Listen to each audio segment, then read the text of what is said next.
एक बार फिर से आप सभी का स्वागत है।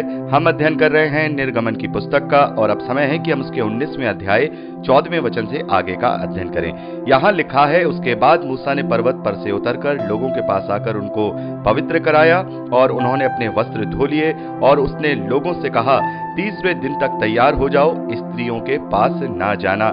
जब तीसरा दिन आया तब भोर होते ही बादल गरजने लगे और बिजली चमकने लगी और पर्वत पर काली घटा छा गई। फिर नरसिंगे का बड़ा भारी शब्द हुआ और छावनी में जितने लोग थे कांप उठे। तब मूसा लोगों को परमेश्वर से भेंट कराने के लिए छावनी से निकाल ले आया और पर्वत के नीचे खड़े हुए और यहोवा जो आग में से होकर सिनै पर्वत पर उतरा था, इस कारण समस्त पर्वत धुएं से भर गया और उसका धुआं भट्टे का सा उठ रहा था और समस्त पर्वत बहुत कांप रहा था।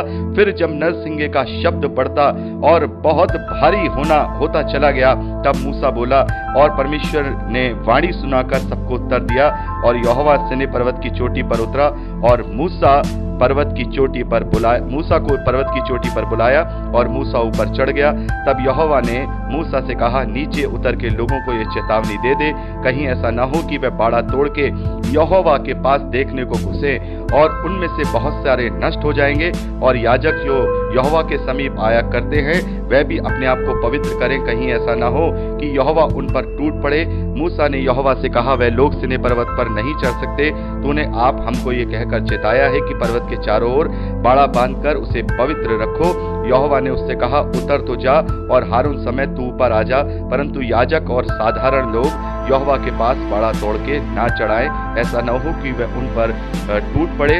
अतः ये बातें मूसा ने लोगों के पास उतरकर उन्हें सुनाई। तो मेरे प्यारे बहनों, यहाँ पर हम देखते हैं कि इस प्रकार से परमेश्वर ने वहां अपने आप को सिनै पर्वत पर प्रकट किया और वहां हम देखते हैं कि पूरा सिनै पर्वत जो है आग की भट्टी सा हो गया, वो कांपने लगा और एक बहुत ही डरावना और एक बहुत ही सहमा देने वाला एक माहौल वहां पर था।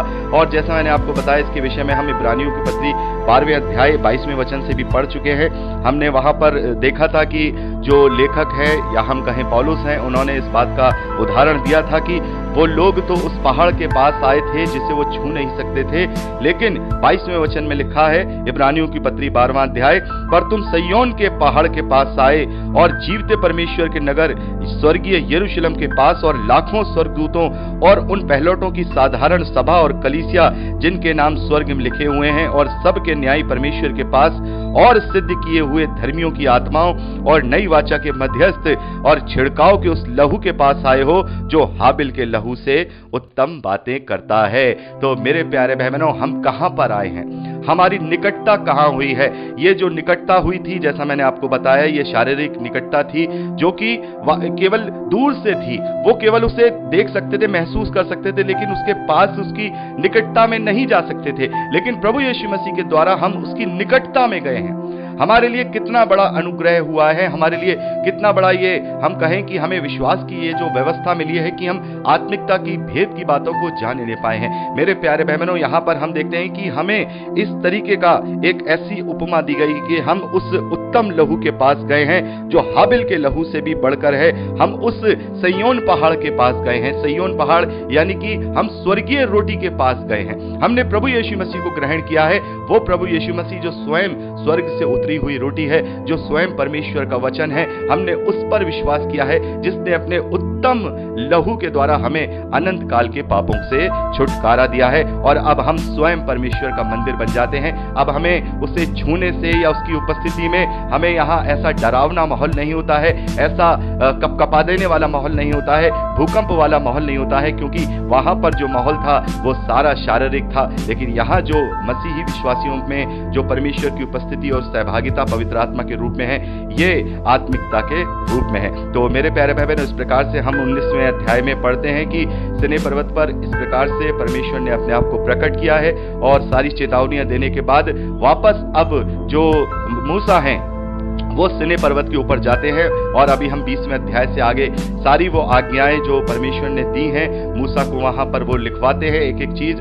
और हम देखते हैं कि परमेश्वर अपने हाथ से या हम कहें उसकी सामर्थ से वो तख्तियां लिखी जाती हैं, जिन तख्तियों पर उसकी 10 आज्ञाएं इजरायलियों को पालन करने के लिए दी गई हैं। इन सभी का वर्णन अभी हम 20वें अध्याय से आगे करते हैं। सारे नियम, विधि, विधान, हम सारी चीजें देखेंगे। सारा जो परमेश्वर ने वहां पर मूसा को बताया है सिनै पर्वत पर कि ये सारी व्यवस्था तुम्हें पालन करनी है, क्योंकि परमेश्वर ने पहले ही इस्राएलियों से कह दिया था कि यदि तुम मेरी बात को मानोगे, मेरी वाचा को मानोगे, तो मैं तुम्हें अपना निज धन बनाऊंगा, मैं तुम्हें अपना निज भाग बनाऊंगा। तो इस्राएलियों ने कहा था ठीक है, हमें व्यवस्था दीजिए। तो यहाँ पर अब हम देखते हैं कि सिनै पर्वत पर ऊपर जब मूसा चढ़ रहे हैं तो अब व्यवस्था की सारी बातों को दिया जाएगा। सबसे पहले 10 आज्ञाएं दी जाएंगी और सारे नियम, कायदे, कानून अब मूसा को दे दिए जाएंगे। तो यहाँ पर 19वां अध्याय हमने कंप्लीट कर लिया।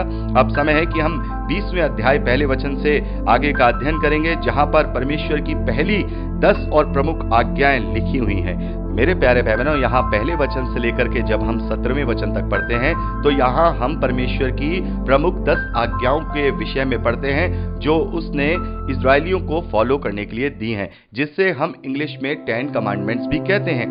बहुत सारे मसीह विश्वासी ये सवाल पूछते हैं कि जो मसीह विश्वासी हैं उन पर तो अब व्यवस्था लागू नहीं होती है, उन्हें व्यवस्था फॉलो नहीं करनी है, और ये 10 आज्ञाएं भी व्यवस्था का ही हिस्सा हैं, तो क्या हमें इन्हें फॉलो करना चाहिए? क्योंकि बहुत सारे चर्चेज में हम देखते हैं कि 10 आज्ञाओं को बड़े बड़े अक्षरों में लिखा हुआ पाते हैं। तो क्या ये आज्ञाएं भी मसीह विश्वासियों पर लागू होती हैं? क्या मसीह विश्वासी इन आज्ञाओं को फॉलो करने के लिए या इनको मानने के लिए बाध्य है? तो मेरे प्यारे भाई बहनों, मैं आप लोगों को बताना चाहूंगा कि जैसा कि पौलुस हमसे कहते हैं कि व्यवस्था हमारे लिए शिक्षक है, तो व्यवस्था की जो बातें हैं जो परमेश्वर के ग्रहण योग्य हैं वो सब हम पर लागू होती हैं, लेकिन जो बलि विधान हैं या धर्म के कर्मकांड हैं जो हम शारीरिक रूप से करते हैं वो अब हम पे लागू नहीं होते, क्योंकि उन सब को प्रभु यीशु मसीह ने अपने बलिदान के द्वारा पूरा कर दिया है।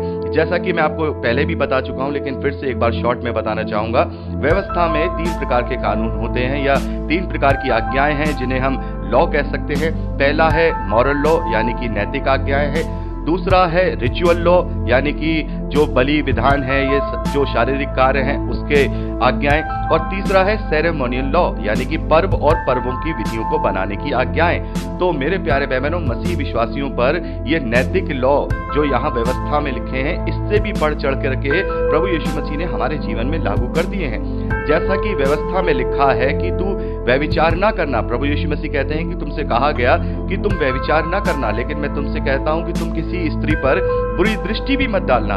व्यवस्था में लिखा गया है कि तुम हत्या मत करना, लेकिन मैं तुमसे कहता हूं कि तुम कभी क्रोध ही ना करना। तो मेरे प्यारे भाई बहनों, जैसा कि प्रभु यीशु मसीह ने हमें 2 आज्ञाएं दी है और कहा कि इसी में सारी व्यवस्था कंप्लीट होती है और इसी में सारी व्यवस्था का ये आधार है। जैसे प्रभु यीशु मसीह ने कहा, तू अपने पूरे मन, पूरे प्राण, पूरी बुद्धि के साथ परमेश्वर से प्रेम रख, और उसी की समानता में दूसरी आज्ञा यह है कि तू अपने पड़ोसी से अपने समान प्रेम रख। तो मेरे प्यारे भाई बहनों, यहाँ पर जब ये 2 आज्ञाएं प्रभु यीशु मसीह ने हमें दी हैं, जब हम इन्हें अपने जीवन में फॉलो करते हैं तो जितनी भी मॉरल लॉ की, जितनी भी नैतिक आज्ञाएं की जो लिस्ट हम यहाँ पुराने नियम में देखते हैं, वो सब हम पर बढ़ चढ़ करके लागू होती है। और हम आत्मिक हैं तो ये सारी चीजें तो वैसे ही हम पर लागू हो जाएंगी जो नैतिक हैं और जो हम कहेंगे कि जिन्हें हमें करना ही करना है। लेकिन बलि विधान, जैसे अब बलि नहीं चढ़ाना है, दाढ़ी नहीं रखना है, दशमांश नहीं देना है, और कोई पर्व नहीं मनाना है, जैसे शब्द का दिन है वो नहीं मनाना है, या फसह का पर्व है वो नहीं मनाना है, क्योंकि ये सारे शरीर के काम थे। लेकिन सारे के सारे नैतिक जो आज्ञाएं दी हैं जो परमेश्वर के ग्रहण योग्य है, वो बढ़ चढ़ करके मसीह विश्वासियों पर लागू होती हैं, क्योंकि अब वो शारीरिक नहीं है, वो आत्मिक है। और आत्मिक जो कि हमें ये उपमा दी गई है कि हम प्रभु यीशु मसीह पर विश्वास करने के द्वारा परमेश्वर की संतान कहलाए जाते हैं, बल्कि हैं भी। तो हमारा ये अब कर्तव्य है कि हम परमेश्वर की संतान बनकर अपने जीवन में कार्य करें। तो जब हम परमेश्वर की संतान बनकर जीवन में कार्य कर रहे हैं तो ये तमाम जो मॉरल लॉ हैं, जो नैतिक आज्ञाएं हैं, वो ऑटोमेटिकली हमारे जीवन में लागू होती हैं। लेकिन जो पर्टिकुलर ये जो 10 आज्ञाएं हैं, ये उस वक्त इजरायलियों को दी गई थी, लेकिन इनमें से जो 10 आज्ञाएं हैं उनमें से 9 आज्ञाएं हम पर लागू होती हैं, क्योंकि हम नए नियम को फॉलो करने वाले हैं। तो इसका मतलब ये नहीं कि यहाँ ये लिखा है तो हम पर लागू नहीं होती। अब मान लीजिए यहाँ लिखा है कि तू झूठ ना बोलना, तू खून न करना, तो किसी के विरुद्ध झूठी साक्षी मत देना। तो क्या अब हम वो कर लें कि भाई ये व्यवस्था में लिखा था इसलिए हम ये कर लेंगे? क्यों? क्योंकि ये मॉरल लॉ है। हमें चोरी नहीं करनी है, हमें झूठ नहीं बोलना है, हमें व्यभिचार नहीं करना है, हमें खून नहीं करना है। तो यहाँ पर ये सारी बातें हम देखते हैं कि ये मॉरल लॉ हैं, ये तो हम पर लागू होती ही हैं, लेकिन जो व्यवस्था की बातें हैं वो हम पर लागू नहीं होती। तो अब चलते हैं, यहाँ पर हम 10 आज्ञाओं के विषय में पढ़ेंगे। पहले वचन से पढ़ेंगे हम यहाँ। तब परमेश्वर ने ये सब वचन कहे, मैं तेरा परमेश्वर यहोवा हूँ, जो तुझे दासत्व के घर अर्थात मिस्र देश से निकाल लाया है। तू मुझे छोड़ दूसरों को ईश्वर करके ना मानना। ये पहली आज्ञा परमेश्वर ने इस्राएलियों को दी कि तू मुझे छोड़ किसी और को ईश्वर मत मानना। मैं केवल तुम्हारा ईश्वर हूँ, मुझे छोड़ कोई और दूसरा ईश्वर मत करना। मैं तुम्हारा अद्वितीय परमेश्वर हूँ।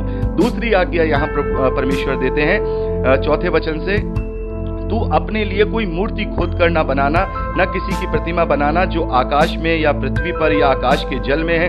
तू उसको दंडवत न करना और ना उसकी उपासना करना, क्योंकि मैं तेरा परमेश्वर यहोवा जलन रखने वाला परमेश्वर हूँ। और जो मुझसे बैर रखते हैं उनके बेटों, पोतों और परपोतों को भी पितरों का दंड दिया करता हूँ। और जो मुझसे प्रेम रखते हैं और मेरी आज्ञाओं को मानते हैं उन हजारों पर मैं करुणा किया करता हूँ। तो यहाँ ये जो पहली 2 प्रमुख आज्ञाएं हम देखते हैं कि तू किसी और को ईश्वर करके ना मानना और किसी भी प्रकार की मूर्ति को मत बनाना। कोई भी मूर्ति पूजा तुम्हें नहीं करनी है, कोई भी तुम्हें प्रतिमा नहीं बनानी है, चाहे आकाश की हो, चाहे पृथ्वी की हो, चाहे किसी भी चीज की हो। मेरे प्यारे बहनों, इस बात को लेकर के बहुत बार बहस रोमन कैथोलिक चर्चेस के लोगों से होती है। वो कहते हैं कि यहाँ ये वचन लिखा गया है कि तू अपने मुझे छोड़कर के किसी की मत बनाना। हम तो उसी की बनाते हैं, हम तो प्रभु यीशु मसीह की बनाते हैं। लेकिन मेरे प्यारे बहनों, यहाँ पर लिखा है कि न पृथ्वी पर या पृथ्वी के जल में, न आकाश में। तो यहाँ पर हम देखते हैं कि परमेश्वर यहोवा ने अपनी सामर्थ को किस रूप में प्रकट किया? बादल के रूप में प्रकट किया। तो क्या अब इस्राएलियों ने वहां पर बादल की प्रतिमा बना ली? नहीं बनाई ना। हर एक प्रकार की प्रतिमा, खुद की भी प्रतिमा वहां पर नहीं बनानी है, क्योंकि यहां पर परमेश्वर कहते हैं कि मैं तेरा परमेश्वर यहोवा जलन रखने वाला परमेश्वर हूं। क्योंकि अगर हम परमेश्वर की महिमा को सृष्टि में दे देंगे, जैसे मान लीजिए अगर हम परमेश्वर हमें साफ दिखाई दे जाए, बाई चांस हमें परमेश्वर साफ दिखाई दे जाए कि परमेश्वर की छवि ये है, हमें पता चल जाए किसी तरीके से, और हम उसकी मूर्ति बना दें कि परमेश्वर की मूर्ति ऐसी है, उसकी छवि ऐसी है, तो क्या वो मूर्ति उसकी बनाई हुई सृष्टि की नहीं है? क्या अब हम उसके आगे झुक रहे हैं? तो क्या वो सृष्टि की मिट्टी नहीं है? सृष्टि की सोना या चांदी नहीं है? जो भी किसी भी चीज से अगर वो मूर्ति बनाई जा रही है, तो क्या हम उसकी सृष्टि के आगे नहीं झुक रहे हैं? क्या अब हम उसकी महिमा को, उसकी बनाई हुई सृष्टि को नहीं दे रहे हैं? मेरे प्यारे बहनों, हर एक रीति से यहाँ ये जो दूसरी आज्ञा है, मूर्ति पूजा करने के लिए मना करता है, और ये मॉरल लॉ है, ये नैतिक आज्ञा है, इसलिए ये मसीह विश्वासियों पर भी लागू होती है। और नए नियम में तो साफ तौर पे मूर्ति पूजा की बहुत ज्यादा भर्त्सना की गई है, निंदा की गई है, बहुत ज्यादा निंदा की गई है। तो यहाँ पर ये कहना कि भाई ये परमेश्वर ने केवल इसलिए कहा है कि मुझे छोड़ किसी की मत बनाना, तो उसकी तो बना सकते हैं, और यीशु मसीह तो स्वयं परमेश्वर है, इसलिए हम उसकी बना लेते हैं। और जो मदर मैरी हैं वो परमेश्वर की माँ है, इसलिए उसकी बना लेते हैं। तो ये बिल्कुल कॉन्सेप्ट गलत है। किसी भी रीति से, किसी भी प्रकार से कोई भी मूर्ति पूजा मसीह विश्वासियों को, या हम कहें इजरायलियों को, तो वैसे ही आदेश है, उन्होंने कभी नहीं की, ना ही उनके मंदिर में थी। और मसीह विश्वासियों पर भी आज्ञा लागू होती है, क्योंकि ये दोनों आज्ञाएं मॉरल हैं। हमारा परमेश्वर जलन रखने वाला परमेश्वर है, क्योंकि वो एक है, क्योंकि वो इकलौता है, उसके अलावा कोई और नहीं है, और वो अपनी महिमा दूसरों को देखता हुआ नहीं देख सकता है, वो जलन रखता है। यहाँ पर लिखा है कि मैं परमेश्वर हूँ, मैं जलन रखने वाला परमेश्वर हूँ। जो मुझसे बैर रखते हैं, जो मेरी बातों को नहीं मानते, तो उसका मतलब वो मुझसे बैर रखते हैं। मैं उनके पोतों, उनके परपोतों, उनके पितरों का दंड उन्हें दिया करता हूं, उनके बेटों को, उनके पोतों को, परपोतों को, यानी कि 4 पीढ़ी तक मैं उनको दंड दिया करता हूं। लेकिन हम परमेश्वर का कोटि कोटि धन्यवाद करते हैं कि प्रभु यीशु मसीह पर विश्वास करने के द्वारा वो तमाम पाप भी जो हमारे पितरों के हुआ करते हैं, वो हम पर आज नहीं लगते, और हमें उनसे भी छुटकारा मिलता है। जैसा कि मैं आपको पहले भी समझा चुका हूं कि प्रभु यीशु मसीह में होकर हमें 3 प्रकार के पापों से छुटकारा मिलता है। पहला पाप जो आदम ने किया, जिसका फल मृत्यु है। दूसरा जो हमारे पितरों ने किया, जिसकी यहाँ जैसे लिखा है कि 4 पीढ़ियों तक परमेश्वर का दंड आता है, हम उससे भी बचते हैं। और अपने स्वयं के जो अपराध हमने परमेश्वर के विरोध में किए हैं, पाप किए हैं, उनसे भी हमारा छुटकारा होता है, उनसे भी हमारी क्षमा प्रभु यीशु मसीह पर विश्वास करने के द्वारा मिलती है। तो यहाँ पर हमने 2 आज्ञाओं के विषय में अभी पढ़ा है। आगे 7वें वचन से आगे का अध्ययन हम अगली रिकॉर्डिंग में करेंगे।